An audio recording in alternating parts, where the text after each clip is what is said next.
Hi guys, ngayon lang ako nagka-time mag-vlog. So mini vlog lang sa Brussels. First time ko nagpunta sa The Atomium, guys. Siguro kasi ang dami kong hindi pa napupuntahan sa Brussels, kaya yun yung mga inuuna namin, yung mga malapit lang. Ito kasi medyo mag-drive ka going there from the place ng sis-in-law ko, no? Pero super saya niya. At ang ganda niya, guys. As pwede kang umakyat sa taas, ganun.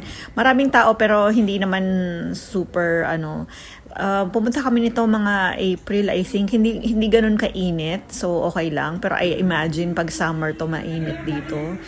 Ganyan. So, punta kayo bandang April to no nagpunta kami, if I remember correctly, April. So yon, June na ngayon ko lang na post, di ba? So yon, and then ano pa ba, after this nagpunta rin kaming yan, di ba? Ang ganda ng The Atomium, no? Bongga. And then saan pa ba kami nagpunta? After this nagpunta kami sa isang park. I think the same day ba to? Hindi ko na maalala. Basta nagpunta kami sa isang park na mahirap i-pronounce. Ilalagay ko na lang sa captions kung ano yun. And, how to say, masaya sa park, picnic lang, ganun. Kaya lang guys, ang diferensya namin ng jowa ko at ng family niya, hindi sila mahilig kumain. Alam mo yun? Parang nagugutom ako sa kanila.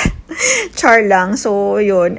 Ito pala yung regalo ng ang sis ni jowa sa kanya. Parang simulation ng flight, ganun. So, yun. Masaya siya guys. Try nyo sa Brussels.